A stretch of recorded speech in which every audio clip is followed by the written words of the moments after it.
Hey, Monty, congrats on the win and this run. It's been something to see. It occurred to me today that if a team wants to win the NCAA tournament, they'd have to go 6-0. So that's what you guys pulled off by going 6-0 thus far. What's working for you, and do you have a sense of accomplishment, even though the job's not done yet? What's working for us is we've committed to a style of play. We've been able to adapt to different situations. Obviously, being in this bubble has been like 2 training camps for us to be able to have, a couple weeks of practice and then games against the best teams in the league. And we haven't accomplished anything.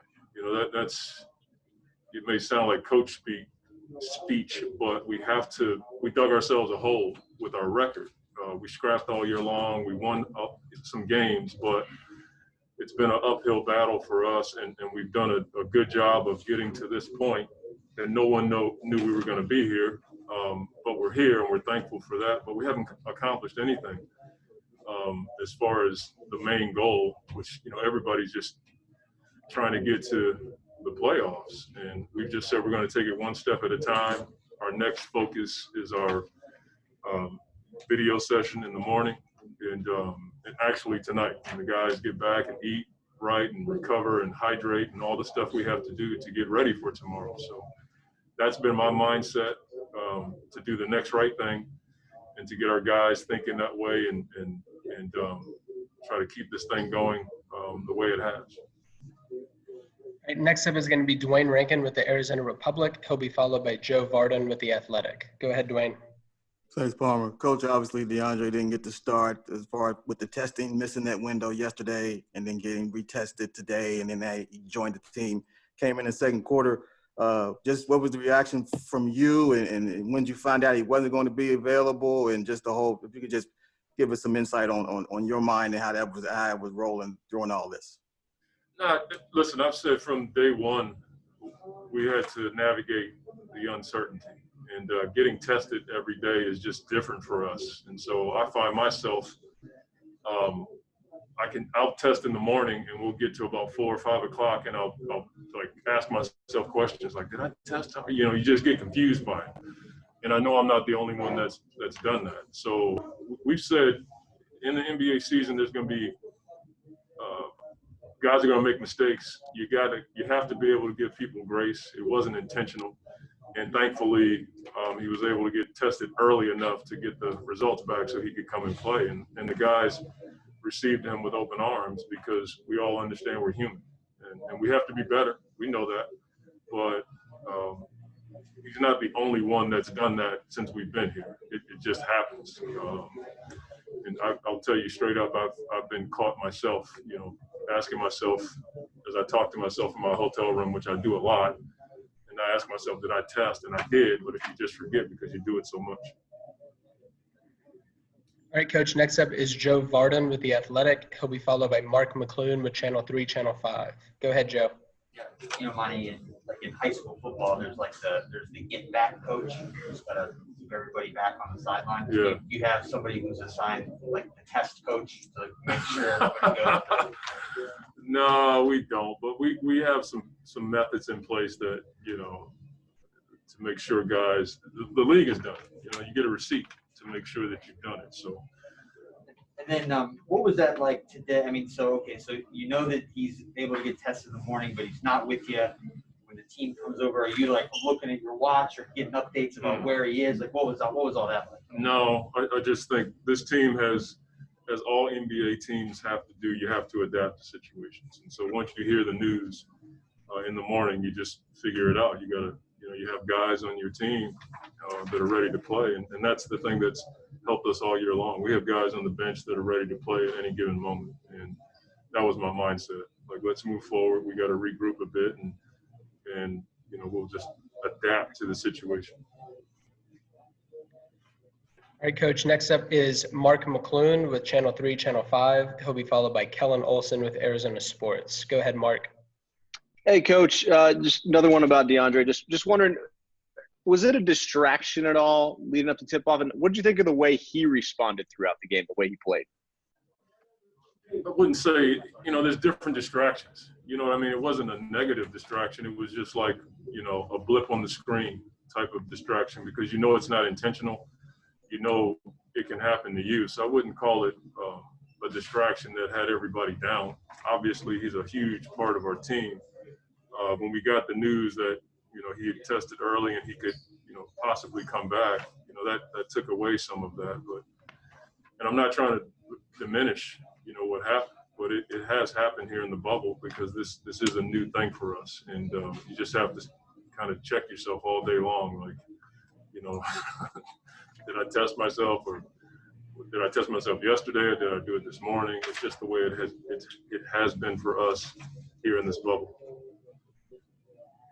Coach, next up is Kellen Olson with Arizona Sports. He'll be followed by Mark Narducci with the Philadelphia Inquirer. Go ahead, Kellen. Monty, I know you said it was unintentional and just a mistake, but did you ever consider holding DeAndre out of the game because of it? I just talked to you guys about it, right? It's over with. I'm not going to get into what I was going to do if it's over with. All right, next up is Mark Narducci with the Philadelphia Inquirer. He'll be followed by Gina Mizell. Go ahead, Mark. Monty, I know Booker's been kind of doing this all year, but he seems to be at a new level in these games. Could you just talk about that? I know it probably hasn't surprised you, but just at the level of play that he's at right now. I mean, you look at the numbers, he got 35 points and he didn't play his normal minute allotment tonight, but got to the line 14 times. And, that's a will. To understand the bonus, to understand how to draw contact. What I've been impressed with Book is from day one when we realized we were going to be in this, he was the first text I got from a player. And he was excited about being in the bubble, and he put a ton of work in. And that's been the most impressive aspect about this. Obviously, the production on the floor, but he put the work in.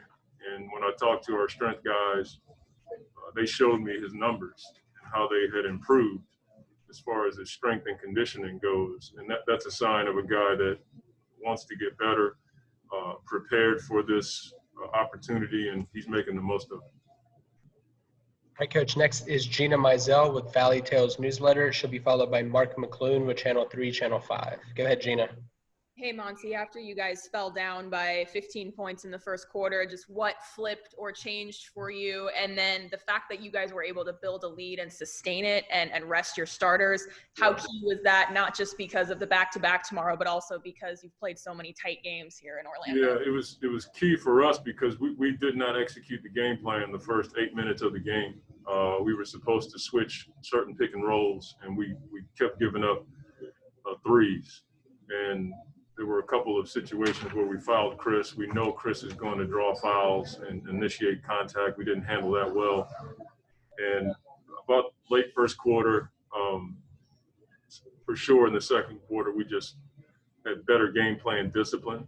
And that helped us. I think it was 42-27 in the second quarter. And in the first quarter, we scored like 39 points off of paint touches. With the ball, and that was a big key.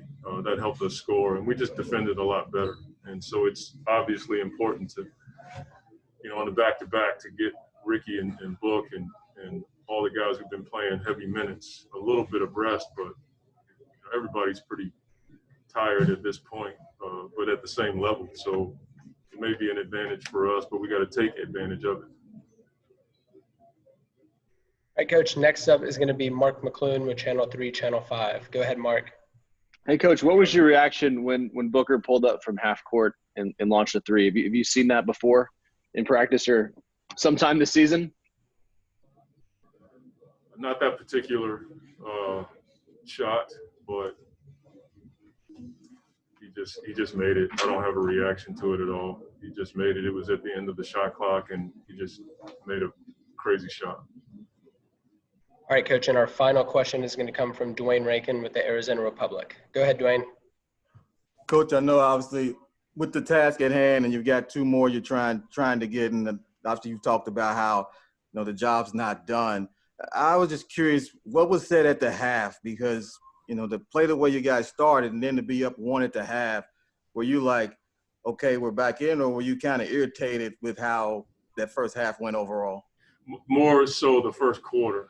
I did think we had a game plan discipline, as I've stated, and our poise just wasn't at a high level. I just told the guys, we didn't look at any clips. I just said if we play defensively with a high level of game plan discipline and get our poise back where it needs to be, we'll be okay. These are really weird games to play in. When you find out early in the morning that, the main guys are going to be out, you got to get your mind right, that you're going to see some different stuff out there on the floor. You got to play the same way. I said this in the pregame. I'm more concerned with our style and how we play. And if we do that, we'll give ourselves a chance to win. All right, Coach, thank you very much for your time. Thank you. You need to get that, Coach. What's that? You need to get that. Oh, Get that. yeah, we need a lot. More than that.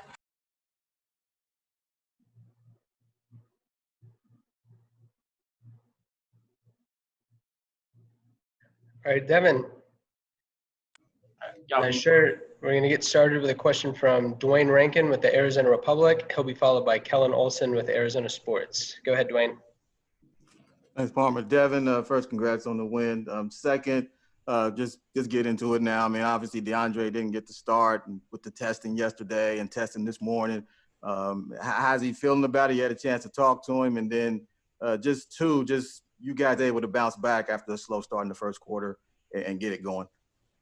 Yeah, I mean, Coach, we came down here to quote, Coach might have said in his interview is you get to control the uncertainty.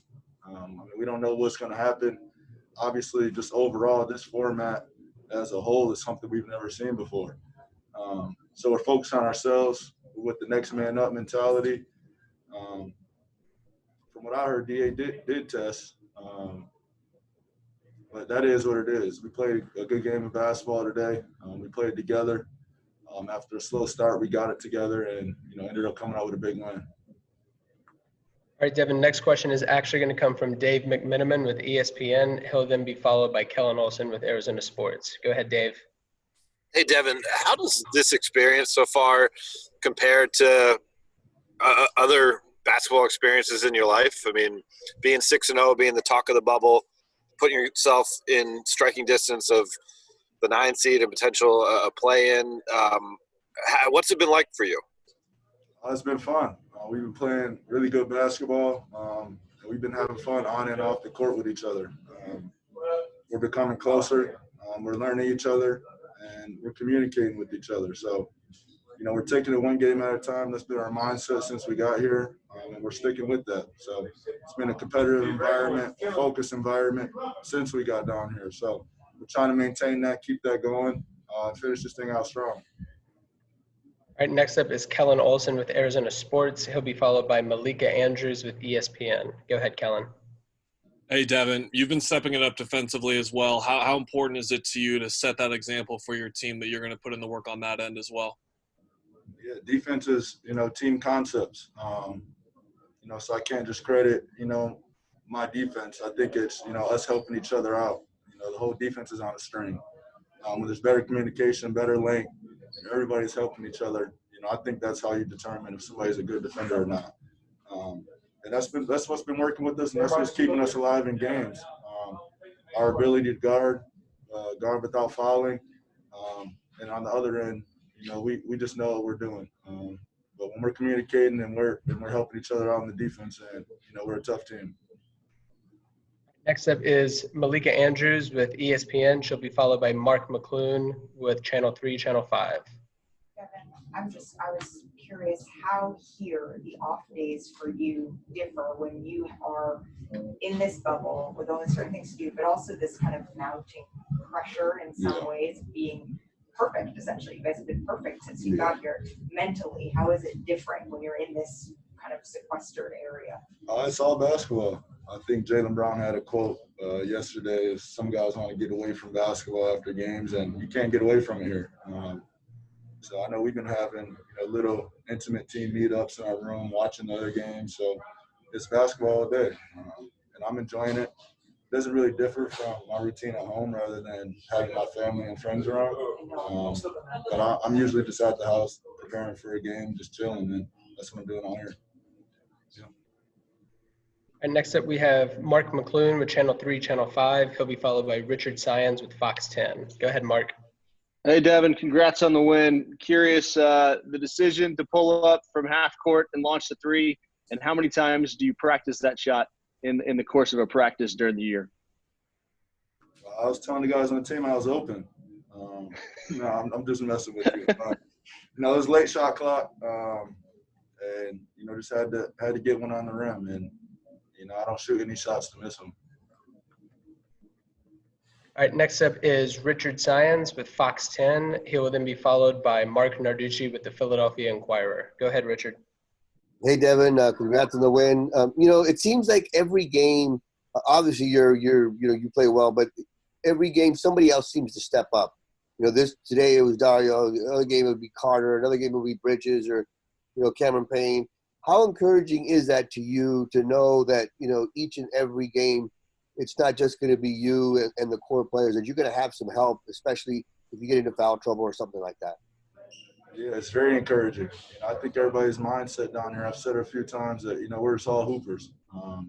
So any night it can be somebody's night if we're playing the right way and moving the ball and sharing the ball like we do. That's obviously a big help to me when I know teams are throwing a lot of junk defenses at me and making them pay for it. So we always say, they're going to have to make a decision. And, with the spacing that we have out there and the concepts and just, the basketball actions that we run, it forces defenses to have to pick and choose. All right, next up is Mark Narducci with the Philadelphia Inquirer. He'll be followed by Dwayne Rankin with the Arizona Republic. Go ahead, Mark. Devin, could you say at all that you're surprised at what you and the team have done here, getting to this point and getting really back into the race? You say he's from Philadelphia? Yeah. No, I'm just kidding with you. No, I wouldn't say surprised, man. From the moment we got down here, it's been high energy and competitive. I don't know if we're going to win and lose, but I know we have some guys in the locker room that aren't going to back down, from any matchup or, any competition. So, we're having fun with it. And like I said, the way we're communicating, the way we're helping each other out and holding each other accountable, is the reason for our success. All right, Devin, and the final two questions are going to come from Dwayne Rankin with the Arizona Republic and then Gina Mizell. Go ahead, Dwayne.